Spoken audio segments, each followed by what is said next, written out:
So I just finished the second episode of 13 Reasons Why.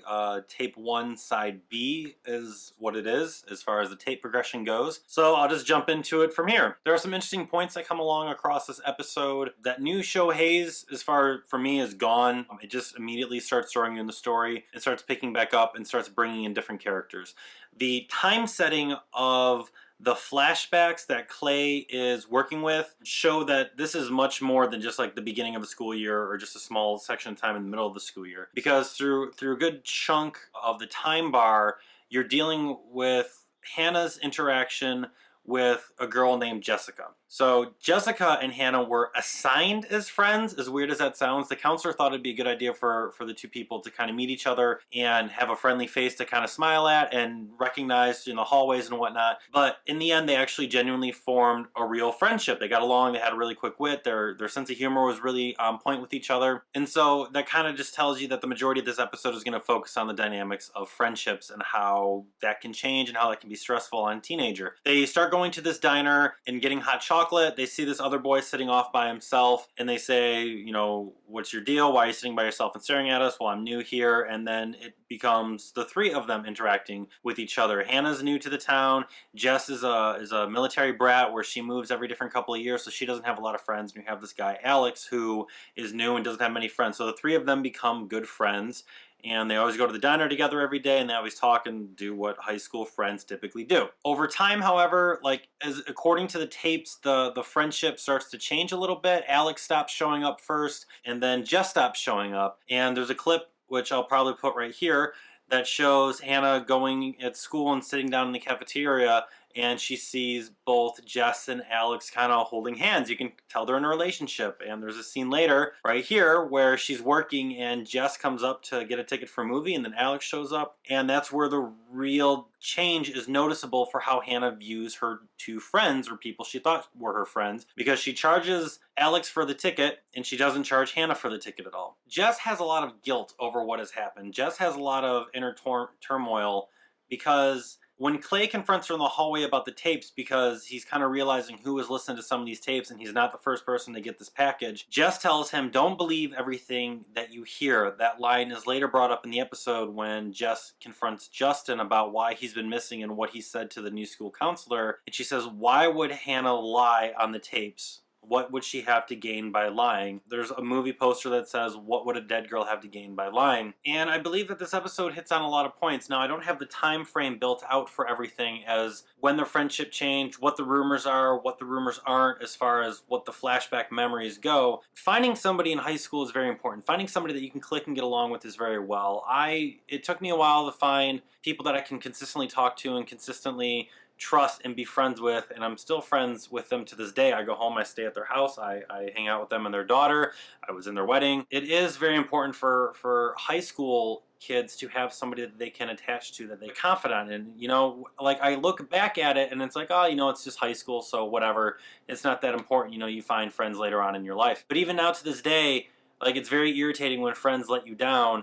And it's even, I remember how irritated I was in high school when a certain friend would let me down, or a rumor that a friend heard and they believed the rumor over believing me, and it all just falls apart. So this episode 2, showing the dynamic of a friendship that Hannah thought was very important and very special and how that changed, is kind of a good point. It kind of remakes me think what it means to have friends at that age. I went to a private grade school and then I went to a public high school. I didn't have any friends going into it. I had to start from scratch. So I can understand the pain of thinking you have these really close friends and they turn out not to be so close and what you think they would be. The episode ends on a very interesting note. There's a list that's brought up that Jess shows Hannah, and you don't know what it is at that point. And when she shows her the list, she says, enjoy it because that's what sluts do. And Hannah replies to her and says, fuck you. Then Jess slaps Hannah, and that's kind of the end of the scene, and you have no idea really what's going on. Again, you have Clay running into Jess, and they're dialoguing about stuff. She's withholding information from him. He's trying to find out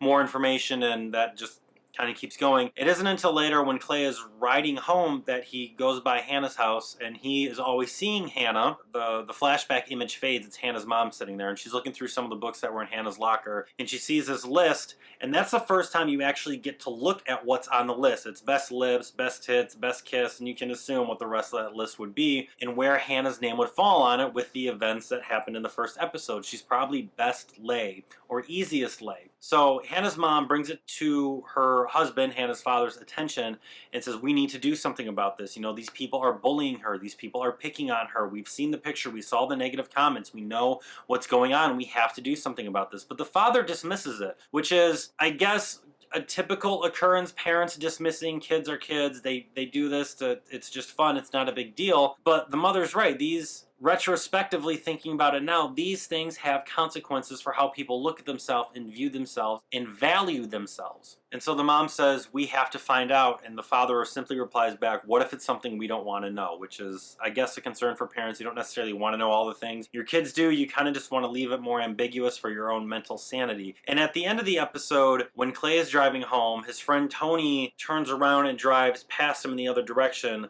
Clay follows and sees that Tony is going to Hannah's house because that's who Hannah's mom called to find out what the deal is with this list.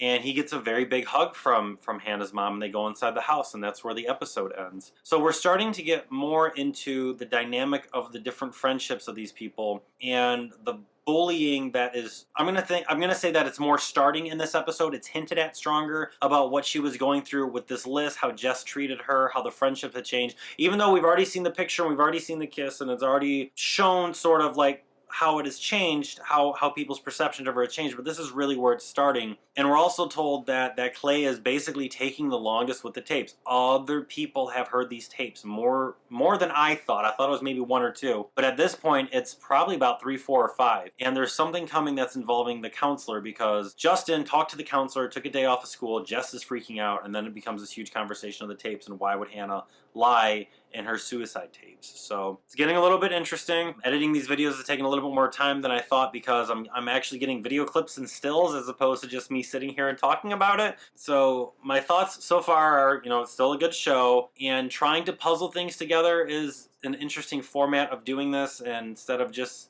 showing the overarching story of this is the whole swath of events, this is the completed story. But the tapes are in a certain order, I guess, for a certain reason. And at this point, it actually has more of my attention now than it did in the last episode, because it shows how parents can either help or dismiss a problem. It shows how the simple bullying of this list can make a situation worse and make rumors worse.